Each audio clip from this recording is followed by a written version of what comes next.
Hi, I'm Nikki. And I'm Megan. Welcome to the Grimdark Diaries. We are your geek gal pals obsessed with true crime and all things dark and disturbing.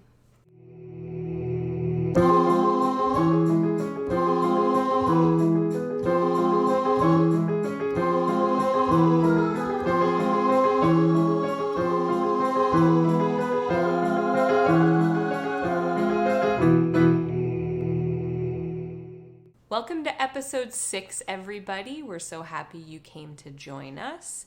Last week, Megan rolled and she got vampires. Ooh. But not the sparkly ones. No, definitely not. We don't like the sparkly ones. No, we don't. We will never talk of them on the show. They don't exist. No. They're dead to us. Wait. Literally. I feel like my vampire love started with Buffy the Vampire Slayer. Of course. Because I was and still am to this day obsessed with Buffy. Yeah, I definitely loved that show growing up. I have not seen it since then. I know. Judgment. Yeah, harsh judgment coming my way. It needs to be watched over and over. I definitely need to find a way to watch it. I wish it was on any of the streaming sites we had. I own all the DVDs. Oh, you do? Oh, you better believe I do. Okay. Well, maybe you'll let me borrow them sometime. I also love the What We Do in the Shadows vampires. Okay. They are the funniest vampires, and the original movie, in my opinion, is one of the funniest movies ever of all time. I never seen the movie. I've seen the first season. I think the second season as well. I might have missed an episode or two, but the movie I didn't even know existed until today. The movie is the best part of the entire franchise. It's where it all started. I'm a little ashamed I didn't know it was a movie. We're gonna need to fix that. I think so, yes. It is a very, very funny show. Anybody who's not seen it, you have to give this a good watch because it is so funny, so good. Today's unbelievable true crime story is about a man named Joshua Rudiger. Joshua was born sometime in 1966. The actual date does not appear to be known. It is literally nowhere online. In Oakland, California. His mother is an unnamed drug-addicted homeless prostitute, and his father is unknown.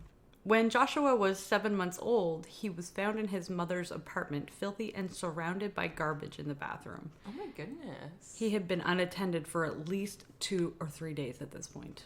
A 7-month-old baby? 7-month-old baby, yes. That is absolutely heinous. Horrible, horrible, horrible. Clearly because of this, Joshua was sent to live in foster home after foster home, 4 to be precise, in the span of 2 years. Joshua was diagnosed with intellectual disability and psychosis at the age of 4 because he had, on purpose, banged his head, bit his tongue, and forced himself to vomit.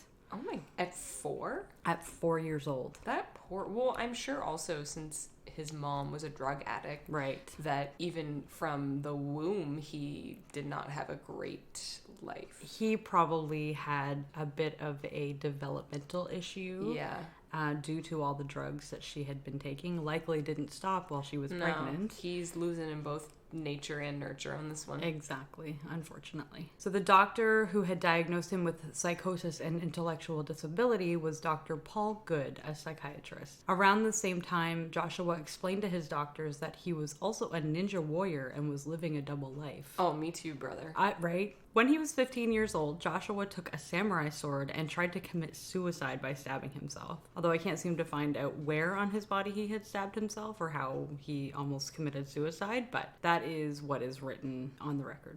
After this, he would spend the next 8 months of his life jumping from 6 different psychiatric hospitals, finally landing at Napa State Hospital. It was reported that while he was at this particular hospital, Joshua would tell a therapist that in the middle of the night, he would sneak out of his room and into the rooms of other patients in the hospital and I quote, lick the chests of the other patients and tell them, I'm going to be a vampire and suck their blood out. What? Yes. Yeah. Yes.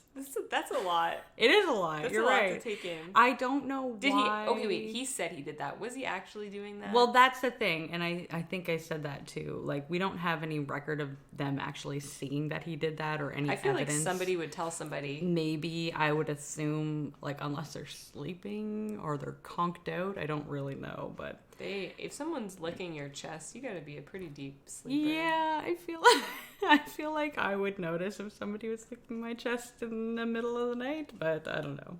I guess. He was released from this hospital at the age of 18 years old, although they had to release him, not because they felt he was better, since the latest results that were done on him showed that he was definitely not better. In fact, it is said that he was worse. So why did they release him? They had to release him, I assume. They had put him on probation. He was released from the hospital. I think because he was 18 years old, he was considered an adult. Yeah. So they had no other reason to hold on to him. And I assume at these kind of hospitals, you're either self-admitted. So if he's 18 years old, he has the right to leave. Yeah. Or somebody has to admit you, and he didn't have anybody. So I assume it was one of those kind of scenarios. In 1997, Joshua, out on his own, attacked a homeless man with a knife, but he didn't die. Joshua was stating that he was a samurai when he did this. Joshua was arrested, but sadly the homeless man died from unrelated causes and was unable to testify in court against him, so they had no choice but to release him. Very unfortunate. Not long after that, in August 1997, Joshua attacked a former friend with a bow and arrow, and so he went to Atascadero State Hospital, where he would spend the next 6 months. While there, he was diagnosed by the doctors with schizophrenia and bipolar disorder. Where's he getting all these weapons? This was actually a makeshift bow and arrow that he had made. Oh, he's crafty. Mm-hmm. He could be a cosplayer. Yeah, yes. I mean, a vampire with bow and arrow. Yeah. Except that he really sucks the blood of other people. So. He's writing his own original character. He could win in cosplay contests. He could. There's a category for that. He should not be near anyone. Oh. He's not one of those kind of cosplayers. He's much into the real life LARPing, I think. Oh, he can join a LARPing group. He could, but I don't recommend it. While here, he told his doctors that it was his duty to kill bad people. All this said, in May 1998, he was designated fit for trial. Somehow, they designated him fit for trial. But they diagnosed him with all these mental illnesses. They did. So it was March 1998. So between August 97 and March 98, they diagnosed him and they treated him. And by May was when they designated him fit for trial. I feel like that's not enough time. No. But I guess they felt it was enough time, but I really don't think that he was fit for trial. The hospital staff concluded he is now able to understand the nature of the charge. He is able to state that it is not his place to kill or hurt anyone. After this, it is unknown as to what happened to the witness, the former friend who he injured with the bow and arrow. But either they were unable to be located or they then refused to testify. I saw 2 of those accounts in my research, so I'm not sure which one actually is applicable, but either way, he did not testify. Assistant District Attorney Tony Brass, who handled the case, said, "It's a prosecutor's worst nightmare to have a guy who we know to be dangerous and be in the situation where the victim was unavailable to us and we have no hope of getting the victim to testify." Due to this issue, Rudiger pled guilty to felony assault charges and was immediately sentenced to probation and psychiatric counseling. Joshua was once again a free man, however, he was living at a treatment center and put on probation. I mean, that's kind of good. It is, yeah.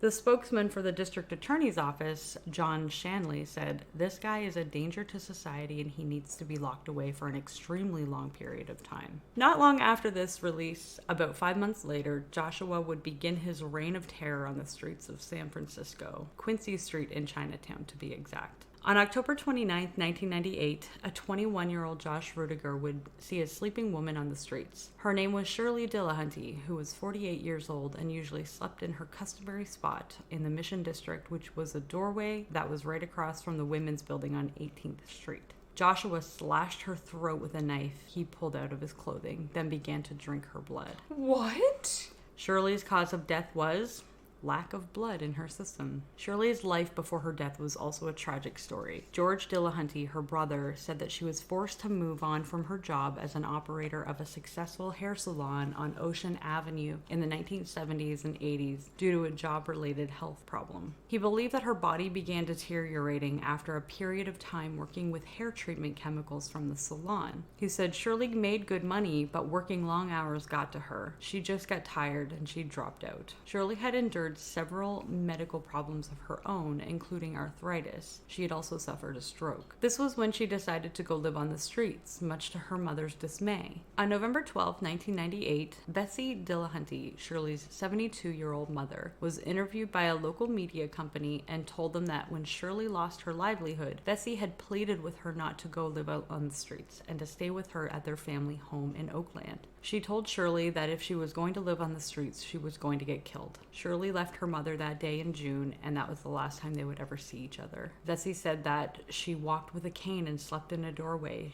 It's sad. I tried to get her to stop and she wouldn't. I don't understand why, if she had a family that clearly loved her and were willing to take her in, why she would choose to live on the streets. I feel like it could be partially that she didn't want to be a burden. Maybe she knew she had her own issues. She felt like she needed to own them herself. That's crazy. I don't know the reason, and it's not stated here, obviously, because Shirley didn't have a voice, sadly, Yeah. but I assume that she had her own reasons for sleeping on the streets. Shirley had 2 children, a son and a daughter, both in their 20s. More than a decade before this, their father and Shirley's husband had died from cancer and heart problems. That is So she had tragic. a really rough life. She really, really did. Not to mention all that illness and stuff that she had in the U.S., obviously not universal health That's care, right. so I can't even imagine how much all of that cost. No wonder she ended up having no home and had to live on the streets. Exactly. She walked with a cane and slept in a doorway, which is both tragic and just horrible that it has to happen that way. Yeah. Shirley was well known and well liked on the streets near the Mission District. She was always inquiring about the well-being of those who allowed her to stay where she was staying at night. It would be 3 weeks before Joshua would be caught by the police on November 10th, 1998. In that time, Joshua had slashed the throats of 3 more people, all homeless males, and began to drink their blood. What? Fortunately, none of these men died. The press at the time labeled Joshua the vampire slasher. Joshua allegedly told the police that in a past life he had been a samurai who was guilty of burning down the holiest temple in Japan, along with all of the worshippers inside, and that God was punishing him in this life by forcing him to drink blood to maintain his vitality. This would keep him immortal.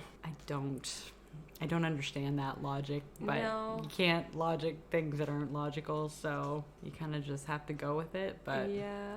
it's very apparent that he was very, very ill, and he should not have been on the streets. No. The police and prosecutors at the time were having a hard time realizing that the system had gone wrong somewhere, that the circumstances surrounding Joshua Rudiger had led to a breakdown of a system that was specifically designed to try and prevent anyone that is mentally ill from committing crimes of this nature. The district attorney at the time, Terrence Hallinan, said the system let them both down. He shouldn't have been back out on the streets, and she shouldn't have been a victim of this guy. He pled not guilty at his trial. Why? Because of insanity. His defense lawyers tried to play up the story that he had an awful childhood from birth to being found in a filthy bathtub to his days in foster care. The jury wasn't having any of it though, and the plea was rejected. The jury believed that Joshua was trying to manipulate the court by saying his mental illness was the cause of the heinous crimes he committed when, in fact, they thought he was just trying to escape punishment. I mean, it seemed to work for him before, so. Exactly.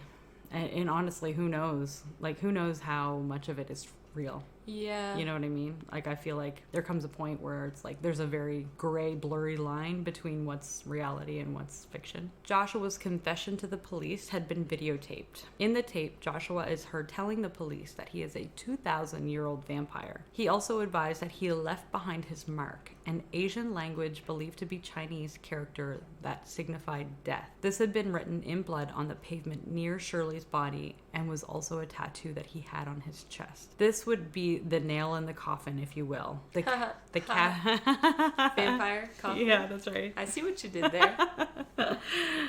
Play on words, I love it. The captain of the police, Kevin Dillon, said that it was that mark which had been left at all of the crime scenes that had tied them all together, and how they knew Joshua had committed all of those crimes. The DA, Hallinan, said that in one of the assault cases, the victim had stated that on October 16th, the man, Joshua, who had slashed his throat, returned within minutes to suck his blood. He said, "I think it's totally bizarre mental illness, big time mental illness. It goes back to why we closed the mental institutions in the first place." Hallinan said, "Why are these people out on the streets instead of being in institutions?" And so because you said the 3 homeless men that he attacked, Did they all testify against him? They did. Nice. I'm gonna be getting to that. Actually, 2 of them, but I will let you know in a minute.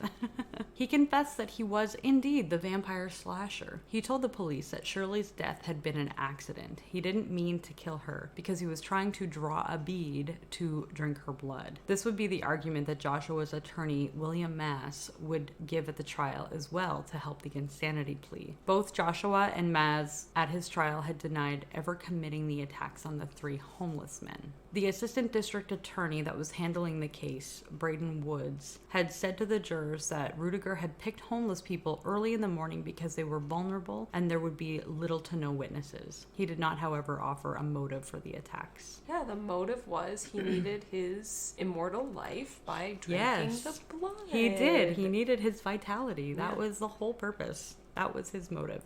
I don't think the assistant district attorney wanted to admit that part. So in 1999, after a day and a half of deliberation, minus Thanksgiving Day, which they took off, the jury declared Joshua Rudiger guilty of second-degree murder in Shirley's death. The jury also gave Joshua a guilty verdict for assaulting Willie Jackson, Robert Kurtz, and Fat Sin. Also, the jury rejected the attempted murder charges on these men, likely due to the fact that they survived their attacks. Willie Jackson and Fat Sin testified at the trial, but Robert Kurtz had passed away in January of a drug overdose. Joshua is very lucky that people keep passing away or disappearing when they need their witnesses. I know, and it's almost like one of those cases where you see, like, I don't know, the mafia going after the witnesses of the case or something. I don't Maybe think his vampire coven was going after them. Ooh, I mean, you never know. It doesn't say. It just says that he died of a drug overdose, so it doesn't look convenient. Like foul play was in place or anything. So, well, vampires are wise. They would know. True. It's true. They very much are.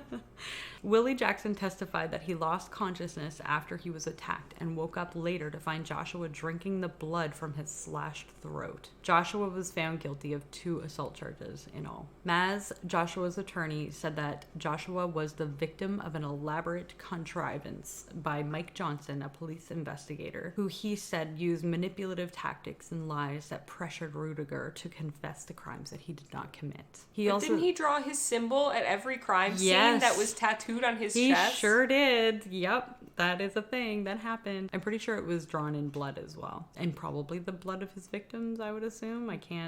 It didn't say anything about him cutting himself, so... No, that's how you sire a vampire. Right. You need to drink their blood, and then they drink your blood, and it's a whole blood suck thing. It doesn't say anything about where the bodies went after them.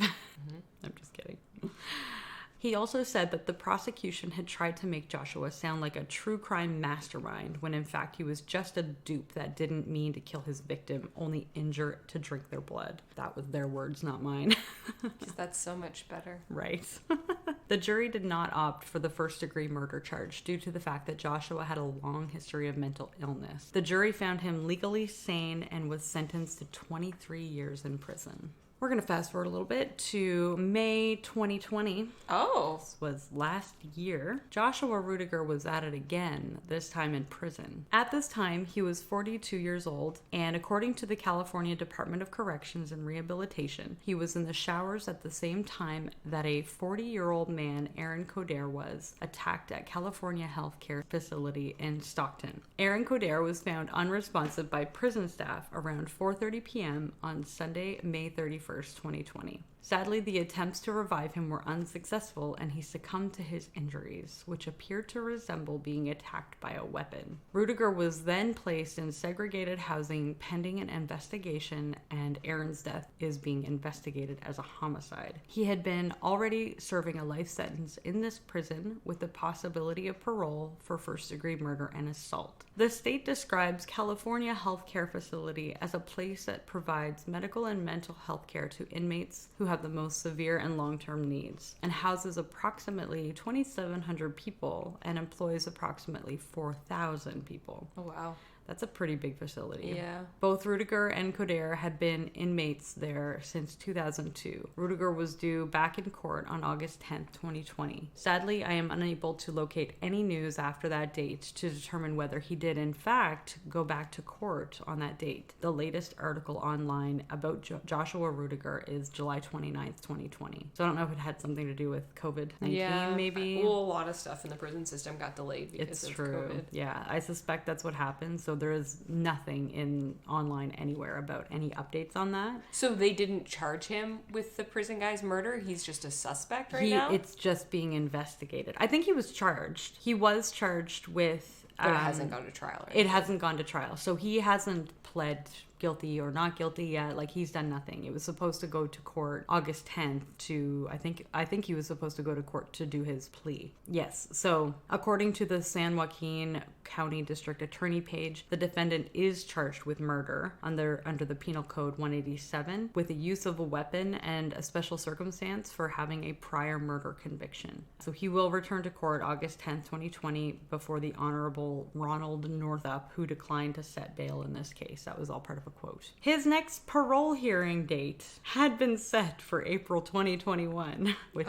is 2 months from today. Exactly, actually. I feel like he's probably not going to get that parole. parole. Probably not. And the investigation into the actual stabbing at the jail hasn't happened yet, so they're still doing that investigation. And I think because of that, even if he tried to do a parole hearing, he probably would be shut down, or if they heard his case, he probably would not be allowed back out, I'm assuming. But this may change once the investigation for the stabbing of the fellow inmate is finalized. Did he drink the blood of the inmate? Do we know that? We don't know that. We don't know anything. Basically, he was found in the showers unresponsive, and they did life-saving techniques on him, and it was literally between 4:30 p.m. when he was found and 4:33 p.m. when he was declared dead. So he was dead when they got there. He was dead when he was unresponsive, so I would assume that means he was dead when they got there, but they did 3 minutes of CPR and declared him dead after that. So I'm assuming it had been a little while that he had been unresponsive. Why? It's prison. Why aren't people watching and guards? And I don't actually know how prisons work. I don't know how prisons work either. Shouldn't they always be watching the inmates? Well, that would be my thought as well. I think the showers might be a little bit different. I don't know if they have cameras. I feel like that would be silly because then inmates would know that you got to do your blind spot in the shower, everybody. Yeah, I don't know. I don't know the answer to that, but I do know that he was the only one that was seen in the showers at the same time as Aaron, so he would have been the only suspect. So they're like, well, we can pretty much deduce. We don't have any evidence, but it kind of looks like this is the guy that did the thing. He had looked like he had been actually stabbed or something with a weapon, and that kind prison of shank matches his maybe MO. It was a wooden stake.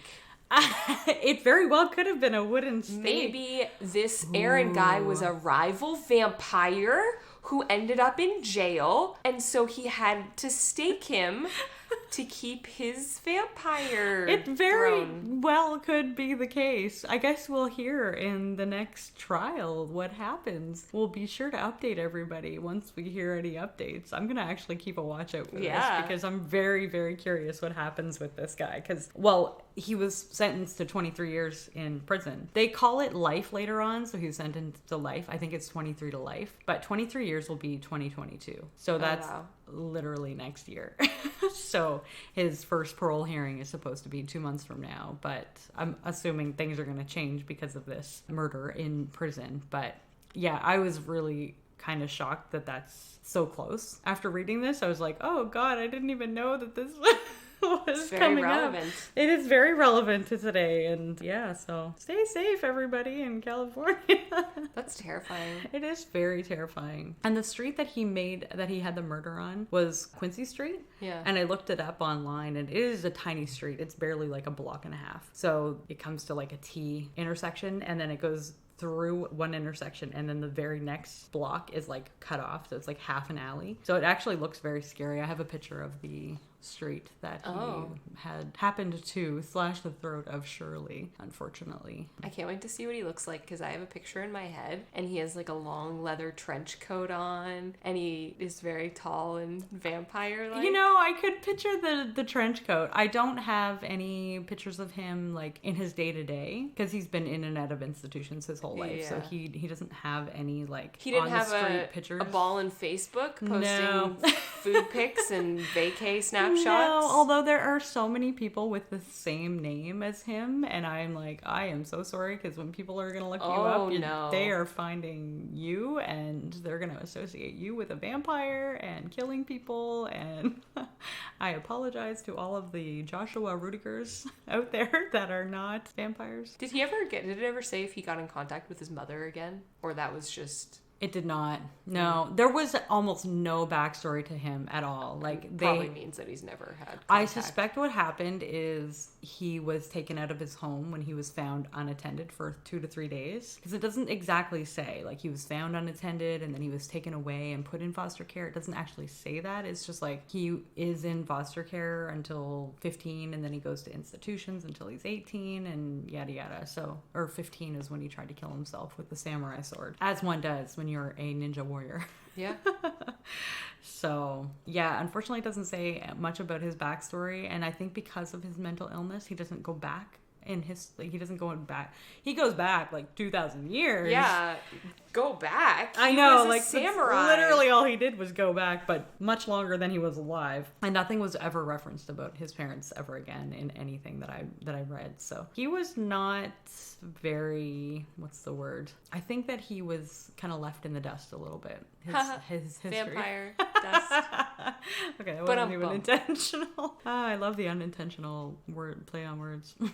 Yeah, he was, it's unfortunate because his upbringing didn't give him any hope at all. Straight from the womb, pretty much, with the drug addicted mother, and then being left unattended at 7 months old. I don't even know how he made it to 7 months old. Honestly. To be honest. But then being left unattended for 2 to 3 days. Like, can a baby even survive for 2 to 3 days without food or water? Like, I don't know. I know a grown adult can live that long without food or water, but I don't know about babies. It's just, I don't know. It just seems very, very sad. So, that is the story of Joshua Rudiger. That's insane. Yeah. He was a real-life vampire. He really was. He was a real-life vampire. He actually slit throats and drank that blood. Drank the blood, yeah. Yeah, that's a real-life vampire story. There was a lot of very, very famous vampire stories, but I felt like this one was not as well known. I have never heard this one. Yeah, and I was very surprised at how not well known it is, and I think a lot of it has to do with the fact that he doesn't have much of a history. Like, yeah, his backstory is very slim, but honestly it's super modern and it's very relevant to today because this guy is still alive in jail, still killing people, and could be let out soon. Who knows if the justice system got any better in California. Who knows? I hope so. I also hope so.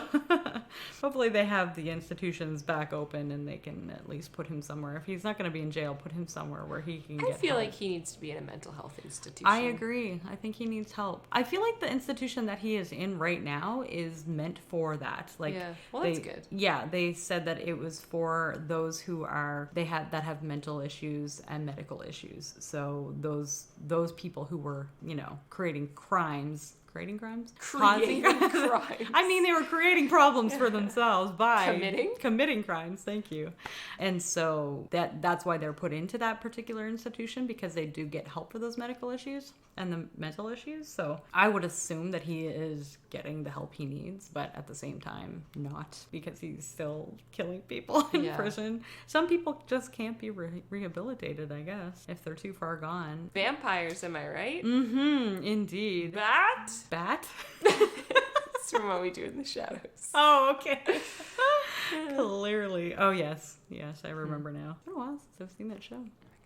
I know, I really want to watch it again. You gotta watch the movie. I need to figure out how I can watch it. Oh, the movie, yeah. I definitely need to watch it. The funniest thing you'll ever see. Okay, I definitely have to watch the movie.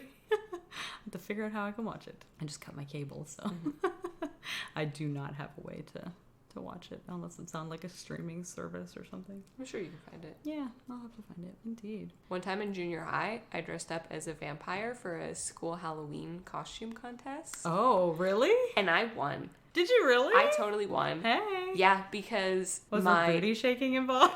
not in junior high. Definitely not. Okay, well that's probably good. But I got one of the prosthetics from Buffy the Vampire Slayer. Ooh. Yeah. And my mom helped me glue it onto my face and we painted it. Wait, what kind of prosthetic? Because the vampires in Buffy have a wrinkly forehead. Oh, yeah. Like they have that protruding wrinkly forehead. That's right. Yeah, so I had like a latex prosthetic and we used spirit gum and we glued it to my face and like painted my face, and she got me really cool vampire teeth to put in. Yeah, except it was really painful to get off and I bet. I cried. And I don't think I actually won anything other than the satisfaction of winning, but I'm pretty competitive, so that's enough for me. Bragging rights. Yeah. And it can still be relevant and talked about today. So that is awesome. Congratulations. Hey, thanks. Living my best vampire life. That's right. Yeah, vampires. I don't have any vampire stories other than like cosplay and Halloween sometimes dressing up, but when I moved into the current place I live now, which was a year ago, my housewarming party was vampire themed. Yeah, it was. And I made everyone dress as vampires so to come. Good. And 2 people came as virgins. Oh my god. Yes. One girl came in her white wedding dress. That's awesome. Yeah, it was great. They brought snacks for everybody. Oh, I love it so much.